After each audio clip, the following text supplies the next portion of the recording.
Good morning students, how are you? Fine, very well.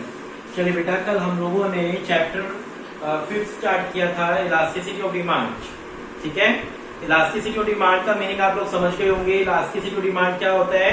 ये technique है, किस चीज की टेक्निक है? ये मेजर करने की टेक्निक है कि कितने परसेंट प्राइस में चेंज होने के कारण कितने परसेंट डिमांड में चेंज हुआ। ठीक है, चैप्टर आपका 5, आपका सेकंड लेक्चर। आज हम लोग न्यूमेरिकल्स ही करेंगे इस चैप्टर के। कल के टॉपिक में आपको ईडी निकालने का फॉर्मूला समझाया गया था। ईडी निकालने का फॉर्मूला होता है minus Q1 minus Q upon में Q इंटू में P1 माइनस P। आप सबको आई होप कि फॉर्मूला बहुत अच्छे से याद हो गया होगा। ठीक है, ये फॉर्मूला आपको बहुत अच्छे से याद हो गया होगा। चलिए हम लोग आगे करते हैं, आज कुछ न्यूमेरिकल्स डिस्कस करते हैं। इस चैप्टर में मैं अगेन बात बोल रहा हूँ कि न्यूमेरिकल्स मेन रहेंगे आपके। ठीक है, थ्योरी पोर्शन बहुत ज्यादा नहीं है। कुछ न्यूमेरिकल्स हम लोगों ने कल डिस्कस करे थे, आज कुछ और न्यूमेरिकल्स हम लोग डिस्कस कर रहे हैं, देखते रहिए। When price of good is 7 per unit, a consumer buy 12 unit। देखिए, जब किसी गुड का प्राइस 7 था तो कंज्यूमर कितनी बाय कर रहा था? 12, यानी प्राइस 7, डिमांड कितनी? 12 यूनिट। क्या 12? When price fall to 6 per unit, price fall 2 है ना, तो यानी प्राइस कितना हो गया? 6 हो गया। नया प्राइस कितना हो गया? 6। He spent 72 rupees on goods. अब यहां पर आपको ना क्वांटिटी Q1 नहीं दिया, तो कह रहे जब प्राइस 6 हो गया तो उसने टोटल खर्चा कितना किया? 72 रुपीज। यानी यहां पर आपको एक्सपेंडिचर दे दिया। क्या दे दिया? एक्सपेंडिचर। अभी हमने कल एक न्यूमेरिकल किया था, उसमें एक्सपेंडिचर दिया था, प्राइस दिया था। तो हम लोगों ने एक्सपेंडिचर को प्राइस से क्या किया था? डिवाइड। एक्सपेंडिचर को प्राइस से डिवाइड कर दिया तो हमारे पास क्या आ गया? क्वांटिटी आ जाएगी। ठीक है, एक्सपेंडिचर को प्राइस से डिवाइड कर दोगे तो हमारे पास क्या आ जाएगी? क्वांटिटी आ जाएगी। ठीक है, क्लियर बात? बिल्कुल, ये बात आ रही समझ अच्छे से। सो यहां पर प्राइस 7, क्वांटिटी 12, P1 कितनी हो गया आपकी? 6, एक्सपेंडिचर कितना हो गया? 72। तो मुझे Q1 कैसे निकालेंगे हम लोग? Q1 निकालने के लिए क्या करेंगे? 72 को 6 से डिवाइड, तो कितना आ जाएगा आपका? Q1 12 आ जाएगा। ठीक है, Q1 कितना आ गया आपका? 12 आ गया। Q1 भी 12 आ गया आपका। ठीक है, आगे बात समझ अच्छे से। अब मुझे एक्सपेंडिचर की जरूरत नहीं है, इसका कोई रोल नहीं है। मुझे फॉर्मूले के अकॉर्डिंग P चाहिए, Q चाहिए, P1 चाहिए, Q1 चाहिए। मेरा फॉर्मूला ये है, पुट करते हैं हम लोग। माइनस Q1 कितना है आपका? 12 माइनस 12 अपॉन में 12 इंटू में P आपका 7 माइनस 6। देखो 12 माइनस 12 0 अपॉन में 12 इंटू में 7 अपॉन में 1। ठीक है, किसी भी नंबर को यहां पर देखो 0 डिवाइड बाई 12 अपॉन में 7 अपॉन में 1, ये आपका यहां पर आ रहा है। अब एक बात देखिए, किसी भी नंबर 0 को किसी भी नंबर से डिवाइड करते हैं तो वो 0 ही आता है। किसी भी 0 को किसी भी नंबर से डिवाइड करेंगे तो वो ऑलवेज 0 ही आएगा। तो यहाँ पर मेरा आ गया आंसर। आ रही है बात समझ अच्छे से? क्लियर है बिल्कुल ये बात? Got it? ठीक है ना, क्लियर बिल्कुल? यहाँ पर ये कि Q अपॉन में 12 इंटू 7 अपॉन में 1 इस 0 मेरा आंसर आ गया। ठीक है, इलास्टिसिटी जो यहाँ पे 0 आ गया। बस ये बात ध्यान रखना कि आपको एक्सपेंडिचर दिया हो और आपको क्वांटिटी निकालनी है तो कैसे निकालेंगे?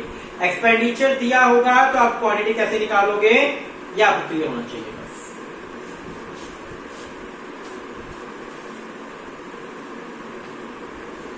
और मैंने करते हैं हम लोग। A consumer buy 20 units of good at a price 5 per unit. He incur an expenditure of 120। Expenditure वाला ही है, इसका कोई अलग कुछ भी नहीं है। नेक्स्ट देखते हैं question. The price elasticity of demand of a commodity is 0.5। Very good. यहां पर हमें क्वेश्चन में ईडी दिया हुआ है -0.5, या क्वेश्चन में हमें ईडी दिया हुआ है -0.5। क्वेश्चन में दिया हुआ है the price elasticity of demand of a commodity is -0.5 at a price 20 पर यूनिट। प्राइस कितना दिया है? 20 पर यूनिट, यानी P दिया 20 पर यूनिट। ठीक है, total expenditure on it's ₹2000। Total expenditure कितने हैं? टोटल एक्सपेंडिचर 2000 है, तो क्यू कितना आ गया, इससे इसको डिवाइड करो, क्यू कितना आ गया 100, क्यू 100 आ गया। आगे देखते क्या कहते हैं, it's price is reduced by 10%। Price कितने से रिड्यूस हो गए, 10% से। जो पहले प्राइस था उसका 10%, अब प्राइस क्या हो गया है, कम हो गया है। 10% प्राइस रिड्यूस हो गया है, 10% प्राइस रिड्यूस हो गया है, तो नया प्राइस कितना बन गया है, नया प्राइस 18। तो 20% का 10% कितना होगा, 2 रुपीज होगा, 18 होगा। मुझे नई क्वांटिटी नहीं दी, वो मुझे निकालनी है क्वेश्चन में, क्या हुआ, मुझे निकालना है। तो आप लोग टोटल सारी कहानी समझ गए होंगे कि क्या करना है इसके अंदर। अब बात यहां पर ये आती है, यहाँ Q1 मुझे निकालना है, ठीक है, Q1 मुझे निकालना है। अब स्टार्टिंग से क्वेश्चन देखिए एक बारी। क्वेश्चन में आपको इलास्टिसिटी जो डिमांड दिया था, इलास्टिसिटी डिमांड कितना है, -0.5। ईडी कहता है ये आपको गिवन है, माइनस का 0.5। जब प्राइस 20 था तो टोटल एक्सपेंडिचर कितना होता था, 2000। प्राइस 20 के ऊपर टोटल एक्सपेंडिचर कितना होता है, 2000। यानी प्राइस 20, टोटल एक्सपेंडिचर 2000, तो क्यों कितना आ गया 100। क्वांटिटी कितनी डिमांड हो रही है, 100। अब कहते हैं प्राइस जो है वो 10% से रिड्यूस हो गया, यानी पहले 20 था तो अब 2 रुपीज रिड्यूस हो गया, तो नया प्राइस कितना बन गया, 18 आ गया। Q1 मुझे निकालना है, Q1 मुझे निकालना। फॉर्मूला आपका वही रहेगा सेम, मैं तो इसको रख रहा हूं यहाँ पर, ईडी गिवन है -0.5। फॉर्मूला आपका वही रहेगा, ईडी इक्वल टू माइनस, जब ईडी माइनस में दिया है तो यहां वाला माइनस हट जाएगा। जब आपके क्वेश्चन में ईडी माइनस में गिवन हो तो जो उस साइड माइनस लगता है वो हट जाएगा। Q1 माइनस क्यू अपॉन में क्यू इंटू में पी, P1 माइनस पी, ठीक है, यहाँ का फॉर्मूला है। अब ईडी कितना दिया था, -0.5 इसका तो Q1 मुझे निकालना है। क्यू कितना दिया मुझे, क्यू 100 आ गया मेरा, अपॉन में क्यू 100 इंटू में पी कितना था 20, P1 कितना है 18 माइनस 20, ठीक है। ये सारी चीजें मैंने पुट कर दी, यहां तक तो आप समझ गए होंगे। सारी चीजें मैंने क्या कर दी, यहाँ पुट कर दी बस, ठीक है। सॉल्व करो, -0.5 equal to Q1 minus 100 upon में 100 इंटू में 20, 18 माइनस 20 माइनस का 2। अच्छा, सॉल्व कर लेते हैं इसको, 0 से 0 गया, ठीक है, यहाँ पर 2 से 2 गया, ठीक है। आगे 10 बच गया, देखिए ध्यान से, -0.5 इंटू में 10 इक्वल टू Q1 माइनस 100, ठीक है। यहाँ पर Q1 माइनस 100, ये माइनस भी है यहाँ पर, इस माइनस से क्या कटेगा, ये माइनस कटेगा, ठीक है, माइनस से माइनस कटेगा। क्लियर है बात यहाँ पर ये। चलो 0.5 इंटू 10, इसका ये गया तो 5 आ जाएगा यहाँ पर, Q1 माइनस 100। Q1 कितना आ गया आपका, 100 इधर ले जाओ,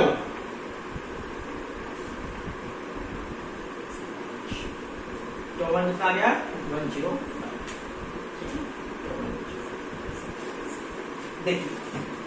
देखिए बेटा, स्टार्टिंग में मुझे क्वेश्चन में क्या गिवन था, मुझे क्वेश्चन में ईडी गिवन था, बस क्वेश्चन में Q1 गिवन नहीं था, बाकी सारी चीजें मुझे क्वेश्चन में गिवन थी। मैंने ईडी पे क्या पुट कर दिया, -5.5 जो मुझे क्वेश्चन में गिवन था। जब ये माइनस में दिया हो तो यहां वाला माइनस हट जाता है। Q1 माइनस क्यू कितना आपका 100, क्यू 100 है, 100 मैंने पुट कर दिया।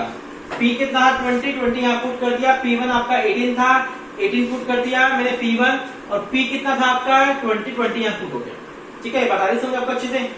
अब क्या हुआ, सोल्व करा हम लोगों ने यहाँ पर, -0.5 equal to Q1 minus 100 upon में 100 इंटू 20 अपॉन में -2, माइनस से ये वाला माइनस कट गया, 0 से ये 0 गया, 2 से 2 गया, तो क्या बच गया, Q1 माइनस 100 अपॉन में 10 बच गया, ये 10 में वहां ले गया, इंटू में 10 इक्वल टू Q1 माइनस 100, ठीक है।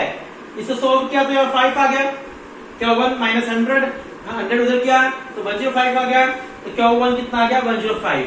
सो आपका Q1 कितना आ गया आंसर 105। यहाँ थोड़ा मैथमेटिकल क्वेश्चन आ गया है आपका, आपको बहुत ही आराम से करना पड़ेगा क्योंकि मैथमेटिकल क्वेश्चन आ चुका है यहाँ पर आपका। बस ध्यान रखना कि यहाँ पर आप लोगों को करना क्या है, फॉर्मूला लगाना है, फॉर्मूले में पुट करना है, इसके अलावा कोई लंबा चौड़ा इश्यू नहीं है यहाँ पर, ठीक है। आगे बात समझ अच्छे से आप लोगों को क्लियर है, बिल्कुल यहाँ पर ये सिस्टम क्लियर है, क्यों वेरीफाइड क्लियर है, ठीक है, गॉट इट। चलिए एक मिनट देखिए,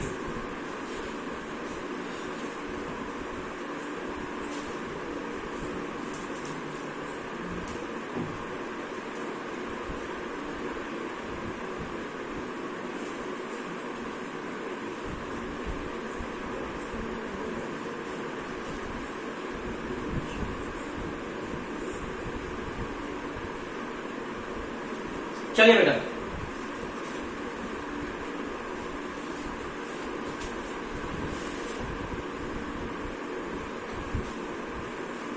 नेक्स्ट न्यूमेरिकल देखिए। When the price of commodity fall by 2 rupees per unit, when the price of commodity falls by rupees 2 per unit, its quantity demand increase by 10 unit. Its elasticity of demand is -1. सबसे पहले मुझे question में ED दिया है -1, मैंने यहाँ note कर लिया, ED equal -1. Calculate its quantity demand at the price before change which was rupees 10 per unit. क्या कहते हैं, प्राइस में चेंज होने से पहले प्राइस कितना था, 10 पर यूनिट था. लाइन पढ़ते ही समझ आ रहा है कि प्राइस में चेंज होने से पहले प्राइस कितना था, 10 पर यूनिट. यानी प्राइस में जो चेंज हुआ है उससे पहले प्राइस कितना था, 10 पर यूनिट.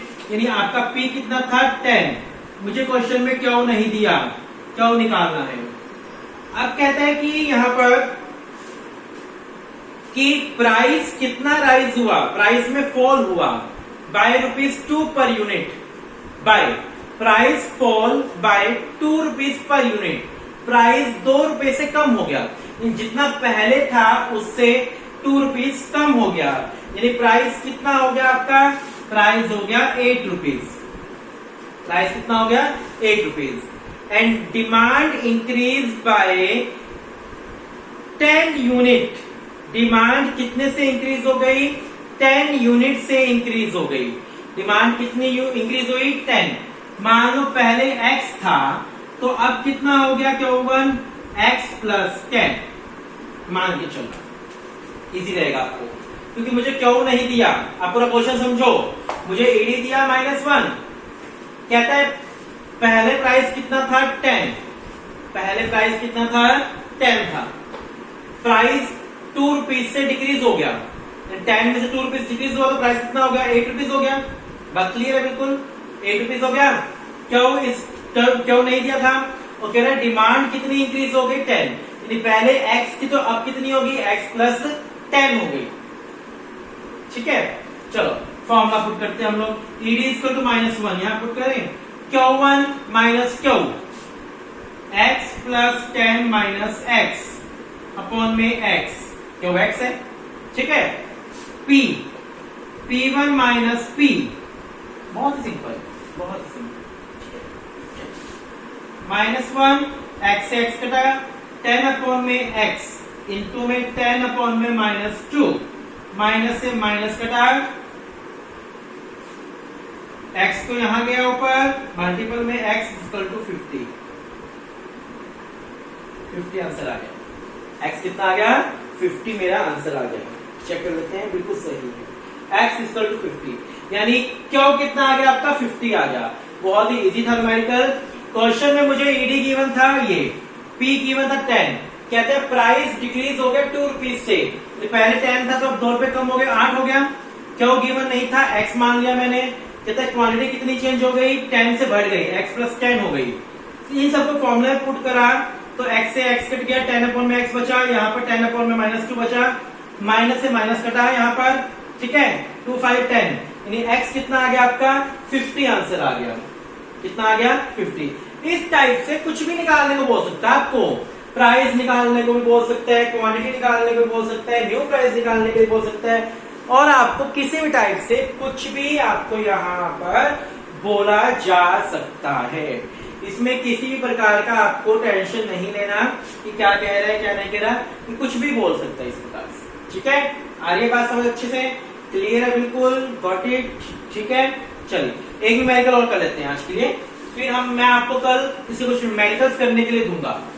पहले आपको सारे न्यूमेरिकल्स अच्छे समझ लेने हैं, फिर मैं आपको कुछ न्यूमेरिकल्स करने के दूंगा, असाइनमेंट दूंगा, देन आपको वो असाइनमेंट अच्छे से करनी होगी. ठीक है, क्लियर है बात बिल्कुल. चलो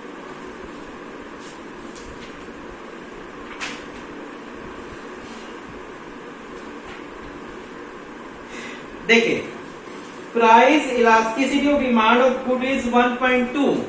ईडी कितनी दी है आपको, 1.2. क्या कह रहे हैं, price of good rise by 10% as a result of its quantity demand fall by 60 unit, calculate initial level of demand. बड़ा ही कॉम्प्लिकेटेड है, कुछ भी नहीं दिया इसके अंदर। यहां पर क्या बोल रहे हैं देखिए ध्यान से, ईडी दिया बस 1.2 और कह रहे हैं price of good rise by 10%। Price कितने इंक्रीज हुए हैं, 10%। और क्वांटिटी डिमांड डिक्रीज हो गई 60 यूनिट बाय 60 यूनिट से। तो यहां पर आपको इस टाइप के क्वेश्चन में क्या करना पड़ेगा, सबसे पहले इस टाइप के क्वेश्चन में आपको फॉर्मूले के अकॉर्डिंग चलना पड़ेगा। ED equal to percentage change in demand upon में परसेंटेज चेंज इन प्राइस। इस चीज को यूज करना पड़ेगा यहां पर आपको, ठीक है।